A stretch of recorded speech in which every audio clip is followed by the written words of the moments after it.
ஹாய்ங்க, எல்லாருக்கும் வணக்கம். நான் கௌசல்யா பெங்களூரில் இருந்துட்டு இப்போது இன்றைக்கி இந்த வீடியோ நம்ம என்ன வீடியோ பார்க்க போகிறோன்னா, இன்றைக்கும் நான் வந்து விலாக் வீடியோ தான் நம்ம பார்க்க போகிறோம். காலையிலேருந்து நம்ம என்ன பண்ணிகிட்ருக்கோம் அப்படின்னு சொல்லிட்டு விலாக் வீடியோ பார்க்கலாம். இன்றைக்கி கொஞ்சம் நான் நேரத்தோடய எந்திரிச்சிட்ட உடனே நான் குளிச்சுட்டு வந்துட்டேன். இன்றைக்கி வெந்நீர் வச்சுட்டு பசங்களை குளிப்பாட்டிட்டு கொஞ்சம் பாக்கி இருந்துடுச்சா, அதிலவே நான் குளிச்சுட்டு அப்புறம் காலையிலேயே ஃபஸ்ட்டு நான் குளிக்கிறதுக்கு முன்னாடியே இந்த தண்ணி குடிச்சிட்டேன். இது வந்து ஜீரகமும் பெருஞ்சீரகமும் சுட வச்சு தண்ணி வந்து குடிச்சிட்டு அப்புறம் பசங்களுக்கு காலையில் சாப்பிட்றதுக்கு நான் தோசை சுட்டு கொடுத்தேன். ஸோ இந்த மாதிரி சிம்பிளாக போட்டு சட்னி அரைச்சி நான் கொடுத்துட்டு ரெகுலராகவே நாங்கள் வைக்கிற சட்னி இது மட்டும்தான். அப்புறம் அவங்க போனதுக்கப்புறம் கொஞ்சம் வெய்ய நல்லா வந்துருச்சு. அதுக்கப்புறம் தான் நான் திரும்ப வெளில வந்தேன். அப்புறம் செல்லு பார்த்துட்டு தான் இருந்தேன். ஸோ அதுக்கப்புறம் 11 மணி ஆயிடுச்சு. தம்பி போய் அழைச்சிட்டு ஒன்று சின்னவனு அப்படின்னு இப்போ அவன் பேசுவான். அதை கொஞ்சம் கேட்டு பாருங்களேன். இந்த தோற வாடா புடிடா. எந்த பக்கம்? இந்த சாவியா? அது இல்லை சின்னது. அது இல்லை சின்னது. இந்த எல்லாமாவா? ஒன்று. எல்லாத்தையும் ஒன்று எடுத்துக்கலாம்ல. ஒன்று தோறடா, எல்லாத்தையும் போட்டு எப்படி இருக்கும்? அம்மா இன்னைக்கு நல்லாவே கிளம்பி வரல.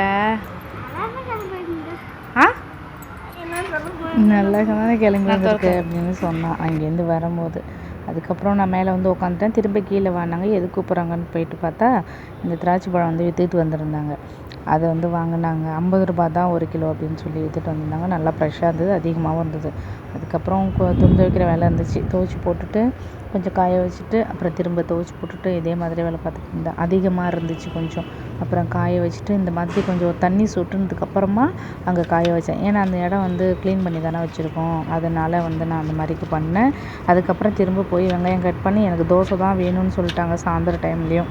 சரி அப்படின்ட்டு திரும்ப தோசை சுடுறதுக்கு நான் திரும்ப போயிட்டேன். திரும்ப இன்றைக்கி இந்த டைம் சட்னி அதிகமாக அரைச்சிட்டேன் தெரியாதனமாக. இப்போ பார்க்குறப்ப தான் எனக்கு தெரியுது. ஈவினிங் டைமில் இதான் வேணும்னு சொல்லிட்டாங்களா. ஏன்ட்டா நான் எப்போயாவது ஒரு டைம் மட்டும்தான் தோசைக்கு இட்லிக்கு ஊற வைப்பேன். அடிக்கடிலாம் நான் ஊற வைக்கிறதில்ல. ஏன்னா உளுந்துங்க கடையில் தான் வாங்கிக்கிறோம். ஸோ அதுக்கேற்ற மாதிரி கொஞ்சம் கொஞ்சமாக எப்பவுமே கொஞ்சமாக காலையில் சாப்பிட்ற அளவுக்கு அவ்வளோதான் முடிஞ்சிச்சு. இல்லாட்டி நைட்டுக்கு சாப்பிட்ற அளவுக்கு அவ்வளோதான் முடிஞ்சிச்சு. அப்படி தான் பண்ணுவேன். அதனால் இவங்களுக்கு தோசை ரொம்ப ஃபேவரட்டாக ஆகி போச்சு. புழுவாக இருந்தால் கூட பரவாயில்ல, போட்டு அரைச்சிட்றேன். சரியா?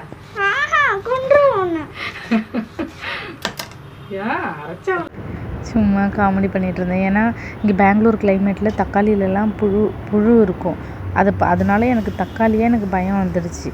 அதே மாதிரி காலையில் அரைச்ச மாதிரி கம்மியான பட்டை மிளகா, அதாவது 2-3 தான் போட்டுட்டு ஒரு 4 போட்டிருப்பாமா. அதை போட்டுட்டு தக்காளி இந்த டைம் அதிகமாக வச்சுட்டு வெங்காயம் கம்மியாக வச்சு தான் போட்டிருக்கேன். இது எங்கள் வீட்டிலலாம் அரைக்கும் போது வெங்காயம் அதிகமாக வச்சு ஒரே ஒரு தக்காளி தான். அப்போ ரொம்ப சூப்பராக இருக்கும்.